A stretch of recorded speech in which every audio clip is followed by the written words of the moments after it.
Monsoon ने आखिरकार केरल में दस्तक दे दी है। आज सुबह से केरल में बारिश हो रही है। मौसम विभाग ने भविष्यवाणी की थी कि दक्षिण पश्चिम मॉनसून केरल में 5 जून को दस्तक देगा। मौसम विभाग ने केरल के कुछ हिस्से और लक्षद्वीप पर 5 जून के सुबह और 6 जून के सुबह तक भारी बारिश होने का अनुमान जताया था।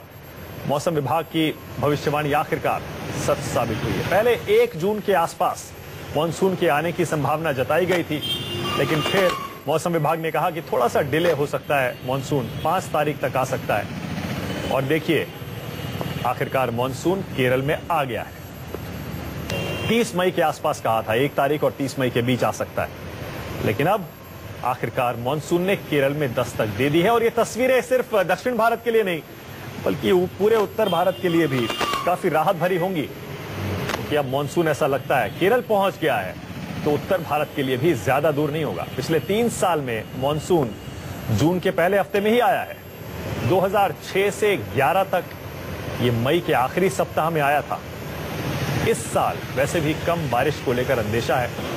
मौसम विभाग ने पहले 93% बारिश की बात कही थी मॉनसून में, लेकिन अब कहा है कि 88% बारिश इस मॉनसून में होगी, जिसे सूखा पड़ सकता है। इसे सूखा कहा जाता है। कम बारिश को देखते हुए कम खाद्यान्न उत्पादन और देश में सूखे के आसार की भविष्यवाणी मौसम विभाग इस बार कर रहा है।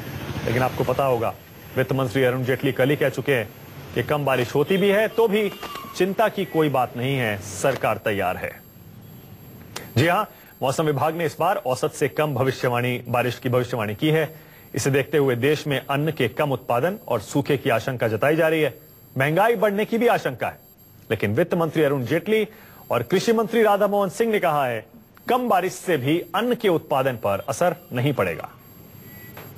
सरकार का खाद्यान्न पदार्थों का मैनेजमेंट करना ये सरकार का दायित्व होता है, और इसलिए पिछले वर्ष तो जो इस वर्ष की प्रेडिक्शन आई है उससे भी कम बरसात हुई थी और काफी विलंब के साथ हुई थी, लेकिन हमने कीमतें तब भी नहीं बढ़ने दी थी, क्योंकि खाद्यान्न के जो भंडार हैं वो बहुत अधिक है हमारे पास, और इसलिए उनको बाजार में उतारना सरकार की के पास एक ये साधन रहता है।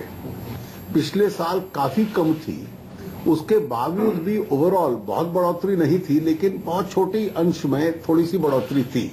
तो इस साल मैं उससे बेहतर सिचुएशन देखता हूं।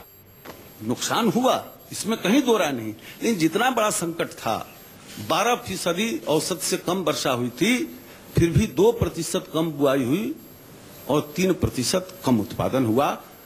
और इस बार भी जो अभी अनुमान आया है, इसके संबंध में मैं निश्चित रूप से कहना चाहूंगा कि ये पुराना जो हमारा अनुभव है इस संकट का सामना करने का, उस अनुभव के आधार पर अप्रैल महीने में ही जब प्रथम पूर्वानुमान आया था, उसके पहले हमने सभी राज्यों के अधिकारियों को बुलाया था, और सारे अधिकारियों को बुलाकर, कृषि सचिव थे, बाकी सारे अधिकारी थे, और हमने इसकी तैयारी शुरू की।